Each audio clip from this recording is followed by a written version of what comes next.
우리 인간에 대한 여러 가지 명제들이 있습니다. 인간은 땡땡땡 동물이다. 많이 있죠. 인간은 문화적 동물이다. 인간은 경제적 동물이다. 인간은 유의적 동물이다. 요즘 이제 인간이 스마트폰을 이용하다 보니까 인간은 어떤 도구를 사용할 줄 아는 그런 동물이다. 이런 개념들이 많이 퍼져 있습니다. 그 중에서 가장 기본적인 아주 베이스가 되는 명제라고 하면 아마 인간은 사회적 동물이다라는 명제가 있습니다. 인간의 특징을 가장 잘 보여주는, 그리고 인간의 가장 핵심적인 요소를 말해주는 명제라고 할 수 있고, 하나님께서 인간을 창조하신 창조의 원리가 가장 잘 설명할 수 있는, 창조의 원리를 가장 잘 보여주는 명제가 바로 인간은 사회적 동물이다라는 명제입니다. 인간은 결코 홀로 존재할 수가 없습니다. 사회적 존재라고 하는 것은 인간의 관계 속에서, 다중의 관계 속에서 타인과 교류하며 그렇게 존재하는 것이 바로 인간이라는 뜻을 내포하고 있는 명제라고 볼 수가 있습니다. 우선 하나님께서, 하나님 자체가 사회적 존재라고 볼 수가 있습니다. 우리는 하나님을 유일신으로 믿습니다. 하지만 성경은 성부, 성자, 성령, 삼위일체 하나님이라고 고백하고 있습니다. 즉 삼위 하나님, 성부 하나님, 성자 하나님, 성령 하나님, 이 삼위 하나님께서 함께 교제하시고 영원 전부터 영원까지 영원토록 함께 하시는 분이시다.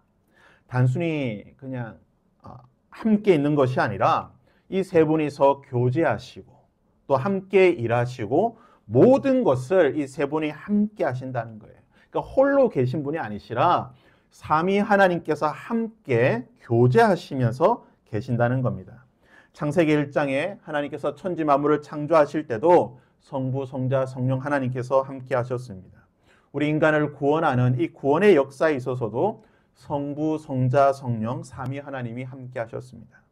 마지막 때에 하나님께서 이 세상을 심판하실 때에도 성부, 성자, 성령, 삼위 하나님께서 함께 하실 것입니다. 그래서 성경이 고백하는 것이 무엇입니까? 하나님은 처음과 나중이시요 알파와 오메가이신데 이 모든 처음과 끝 모든 순간을 삼위 하나님께서 함께 하신다는 겁니다. 그러기에 하나님의 형상을 따라 지음받은 우리 인간은 필연적으로 사회적 존재일 수밖에 없습니다. 왜 그렇습니까? 하나님께서 사회적 존재시기 때문에 성부, 성자, 성령 삼위께서 함께 계시듯 우리 인간은 하나님의 형상으로 지음받았기 때문에 필연적으로 사회적 존재일 수밖에 없다는 겁니다. 창세기 2장 18절에 보면 여호와 하나님이 이르시되 사람이 혼자 사는 것이 좋지 아니하니 내가 그를 위하여 돕는 배필을 지으리라. 하나님께서 사람을 창조하시고 난 뒤에 아담을 보니까 혼자 있는 것이 좋지 않다라고 말하고 계십니다.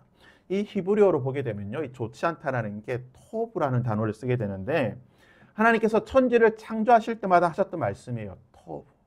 내가 하늘을 만들고 보기에 좋았다. 토브. 내가 짐승들, 동물들을 만들고 난 뒤에 보기에 좋았다. 토브. 하나님은 창조하실 때마다 보기에 좋았다. 토브라는 단어를 쓰셨는데 유일하게 창세기 1장에서 좋지 않다라고 말씀하신 게 무엇이냐? 바로 인간이 홀로 있는 것. 아담 홀로 있는 것이 하나님 보시기에 좋지 않았다라고 말하고 있습니다. 그래서 하나님께서는 아담을 돕는 배필, 하와를 만들어 주셨습니다. 이것을 통해 알 수 있는 것이 무엇입니까? 우리 인간이라고 하는 것은 필연적으로 철저히 사회적 존재라는 것입니다. 즉 인간은 사회적 존재이기 때문에 신앙생활도 결코 홀로 할 수 있는 것이 아닙니다. 신앙생활을 홀로 한다는 것은 있을 수 없는 일입니다. 우리가 하나님을 찬양하고 예배하고 기도하고 전도하고 구제하고 성경 공부하고 우리의 신앙생활을 하는 모든 것은 결코 홀로 하는 것이 아닙니다. 사회적 존재이기 때문에 타인과 함께 공동체 속에서 이 모든 것을 한다는 겁니다. 오늘 특별히 기도가 결코 혼자 하는 것이 아닌 함께 하는 것이라는 사실을 오늘 말씀을 통해서 우리가 잠시 한번 살펴보도록 하겠습니다. 이스라엘은 하나님의 능력과 기적으로 출애굽을 하고 난 뒤에 광야 생활을 시작하게 됩니다. 광야 생활이 무엇입니까? 말 그대로 애굽과 가나안 사이에 있던 이 광야, 말 그대로 허벌판 속에서 생활하는 것입니다. 이 광야라고 하는 곳은 굉장히 위험한 곳이죠. 각종 짐승들이 있는 곳이고 특별히 이 도적, 산적이나 또는 도적대가 있는 곳이 바로 이 광야라고 볼 수가 있습니다. 성경을 보게 되면 이스라엘 백성들이 출애굽할 때에 그들은 비무장으로 출애굽을 하게 됩니다. 그들이 애굽 사람들을 뭐 죽인다든지 전쟁을 해서 나온 것이 아니라 하나님께서 기적적으로 그들을 출애굽하였기 때문에 그들은 아무런 무장을 하지 않고 출애굽을 하게 됩니다. 성경을 보게 되면 그들이 밤에 급하게 무교병을 먹고 유월절 어린 양을 먹고 난 뒤에 그 다음날 바로 출애굽을 했다. 그래서 그들의 손에 지팡이나 들고 여러 가지 집안의 가구들을 가지고 급하게 나왔다라고 성경은 말합니다. 아무런 무장도 하지 않고 단지 그냥 그들의 가족과 함께 또는 여러 가지 가재 도구들과 또 짐승들과 함께 광야로 들어왔는데요. 이 광야라고 하는 곳, 그들이 들어왔다는 소식이 아마 금방 퍼졌던 것 같습니다. 성경을 보게 되면 이스라엘 백성들이 출애굽했다는 그 소식이 그 근방에 두루 퍼졌다고 기록하는 것을 보면 아마 이 광야에 있던 이 도적들, 광야에서 생활하던 이런 이민족들도 이스라엘 백성들이 애굽에서 나왔다라고 하는 아마 소식을 들었던 것 같습니다. 조선시대 보면요, 문경에 가도 그런 게 있던데요. 조선시대 가면 이 산 입구에, 그러니까 산을 넘어가기 전에 보면 항상 산 입구에 보면 무엇이 있느냐? 주막이라는 곳이 있습니다. 보통 우리가 이제 주막을 단지 술 먹고 쉬는 곳이라 생각하지만 주막의 가장 중요한 기능 중에 하나가 무엇이냐면 여행객을 함께 모집하는 거예요. 왜냐하면 이 산을 넘는다는 것은 그 산에 산짐승도 있을 뿐만 아니라 산적이 있기 때문에 결코 밤에 산을 통과한다는 건 있을 수가 없습니다. 그래서 항상 주막에서 머물면서 함께 산을 통과할 수 있는, 그것도 낮에 산적을 피해서 함께 이 산을 넘을 수 있는 사람들을 모으는 공간이 바로 주막인 것입니다. 이스라엘 백성들이 광야로 들어가게 되는데 이 광야는 이미 여러 민족들, 특별히 산적과도 같은 약탈하면서 그것을 업으로 삼고 있는 그런 민족들이 있었습니다. 이 민족 가운데 가장 악랄하고 유명했던 민족이 누구냐? 바로 아말렉이라고 하는 민족입니다. 그들은 아마 이스라엘 백성들이 지금 광야로 들어오고 있다는 것을 보고 있고 이스라엘 백성들에 대한 이야기도 아마 들었을 것입니다. 그들이 아무런 무장도 하지 않고 그냥 수십만의 사람들이 광야로 들어왔다. 아말렉 입장에서는 굉장히 좋은 먹잇감이 들어온 거죠. 아말렉은 무장을 하고 지금 이스라엘 백성들이 머물고 있는 르비딤이라는 곳으로 오게 됩니다. 오늘 말씀 17장 1절에 보면 이 르비딤에서 이스라엘 백성들이 장막을 치고 하나님께 원망했을 때에 하나님께서 그들에게 물을 주셨다. 이스라엘 백성들에게 물을 주시고 이스라엘 백성들이 쉴 수 있는 공간을 마련해 주셨다고 말합니다. 지금 이스라엘 백성들은요, 하나님께서 물을 주셔서 그들의 목마름을 해결하고 편히 쉬고 있는 상황이에요. 무장도 하지 않았습니다. 목마름을 해결하고 이제 좀 한숨 쉬고 그런 상황에 지금 아말렉이 그들을 공격하러 오고 있는 것입니다. 절체절명의 위기 상황이죠. 이런 상황에서 이스라엘 백성들은 어떻게 해야 됩니까? 그들과 맞서 싸워야 되겠죠. 모세가 여호수아에게 말합니다. 내일 사람을 뽑아서, 즉 이제 군대를 조직해서 아말렉과 가서 싸우라. 내가 아말렉과 싸울 때에 오늘 말씀 9절에 보면 내가 내일 하나님의 지팡이를 손에 잡고 산 꼭대기에 서리라. 그리고 11절에 보면요, 모세가 손을 들면 이스라엘이 이기고 손을 내리면 아말렉이 이기더라. 여호수아가 군대를 조직해서 아말렉과 싸울 때에 모세는 르비딤에 있는 가장 높은 산에 올라가서 그 모든 상황을 바라보면서 하나님의 지팡이를 손에 잡고 기도할 것이다. 손을 들고 있을 것이다 라고 말하고 있습니다. 성경을 보게 되면 이 손을 든다는 표현은 주로 하나님을 찬양하거나 또는 기도할 때 쓰는 표현입니다. 모세는 여호수아가 이스라엘 백성들을 이끌고 아말렉과 전쟁하고 있을 때에 그것을 바라보면서 하나님께 기도하겠다. 손을 들고 하나님께 기도하겠다라고 말합니다. 근데 여러분, 손을 들고 기도하는 게 쉬운 게 아닙니다. 우리가 찬양할 때도 손을 들지만 찬양할 때 보면 손을 들고 하지만 좀 이따 내리죠. 팔이 아프기 때문에 그래요. 10분 이상 팔고 있을 수 있습니까? 힘들죠. 손 이렇게 좀 움직인다든지 해야지 버티지 않으면 힘듭니다. 손을 내리게 됩니다. 이때 모세의 나이가요 80세입니다. 물론 모세가 강건하고 아주 튼튼한 노인이긴 하지만 그래도 80세예요. 80세 노인이 몇 시간 동안 손을 들고 있는다는 것 있을 수 없는 일이죠. 모세도 인간인지라 오늘 말씀을 보니까요. 모세가 손을 들면 이스라엘이 이기고 손을 내리면 아말렉이 이기더라. 성경에 보면 모세가 이것을 몇 번 반복했는지 나오지 않습니다. 아마 수차례 했던 것 같아요. 이게 패턴이 있으니까 모세가 손을 들면 이기고 손을 내리면 지는 이스라엘이 지고 있는 이 몇 번 반복하면서 이 패턴이 드러나니까 오늘 말씀에 보면 누구와 지금 모세와 함께하고 있습니까? 아론과 훌이 함께 산에 올라가게 되는데 12절에 보면요. 모세의 팔이 피곤함에 그들이 돌을 가져다가 모세 아래에 놓아 그가 그 위에 앉게 하고 아론과 훌이 한 사람은 이쪽에서 한 사람은 저쪽에서 모세의 손을 붙들고 올렸더니 그 손이 해가 지도록 내려오지 아니한지라. 오늘 말씀 보십시오. 모세가 혼자 기도했습니까? 아닙니다. 모세는 홀로 기도하지 않았습니다. 아론과 훌과 함께 올라갔고 모세가 손을 들고 기도할 때에 아론과 훌이 곁에서 도와주었습니다. 함께 기도했다는 거예요. 모세 혼자서 손을 들고 기도했다라고 하면 이 전쟁을 이길 수 없었을 겁니다.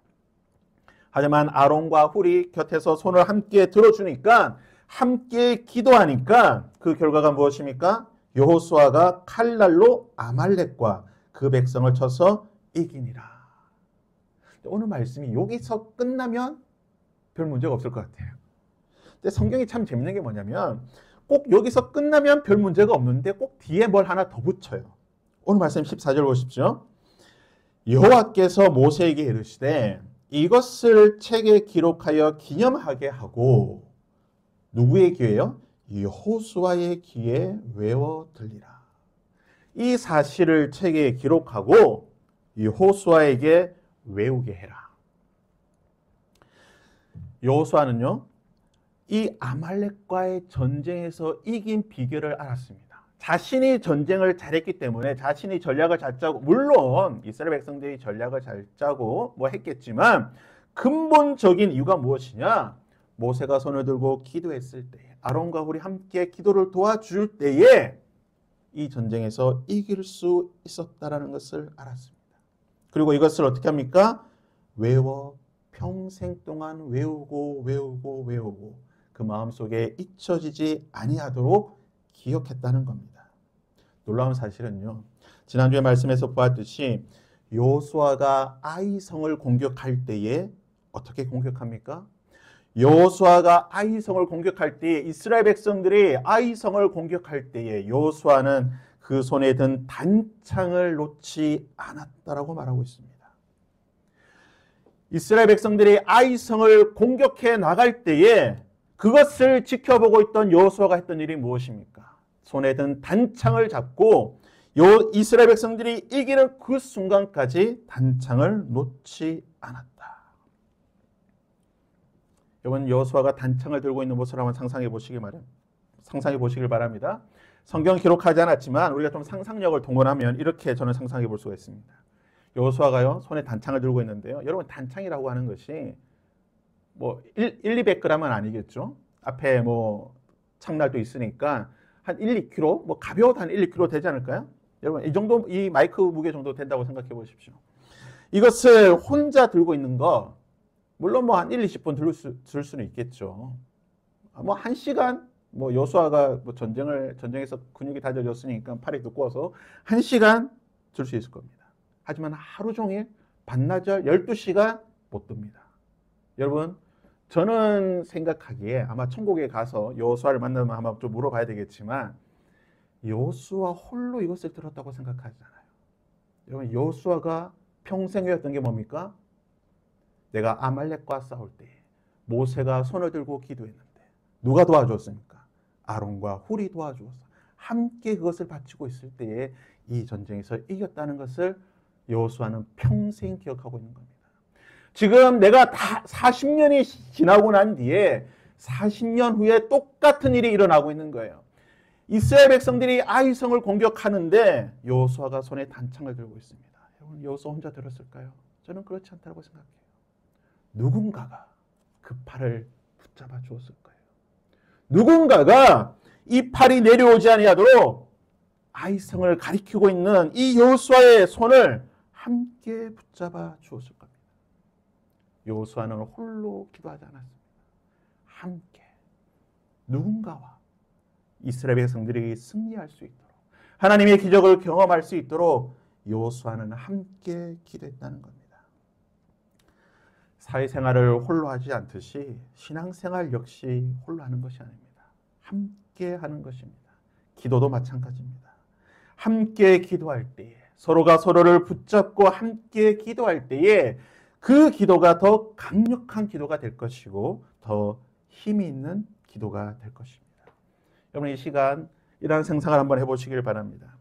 우리가 이 시간 함께 기도하고 있는데요, 우리나라뿐만 아니라 아마 지금 전 세계 곳곳에서 우리와 똑같은 모습으로 지금 지구 어디에 가서는 아마 한두 군데가 아니겠죠?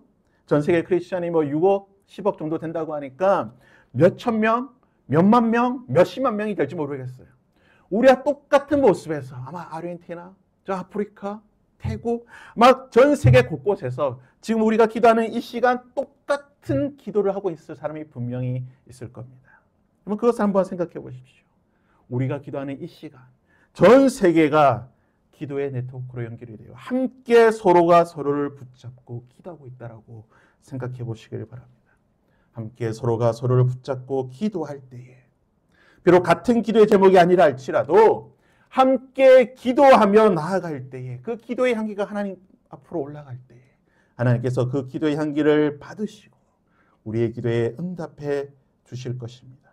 아말렉을 무찌르고 아이성을 무찌르듯 하나님께서는 사탄의 모든 견고한 성을 무너뜨리시고 하나님의 나라를 세우실 것이며 우리에게 큰 은혜와 기적을 경험시켜 주실 것입니다. 이 시간 우리가 함께 이 기도의 네트워크를 함께 붙들고 모세의 손을 아론과 홀이 받았던 것처럼, 여호수아의 그 단창을 잡은 그 손을 누군가가 붙잡아 주었던 것처럼 우리가 서로 함께 손을 붙잡아 주면서 함께 그 손을 들면서 함께 하나님 앞에 기도하며 나아갈 수 있는 시간이 될 수 있기를 바랍니다. 우리 함께 이 찬양으로 우리 함께 좀 찬양하고 기도하는 시간을 가졌으면 좋겠습니다.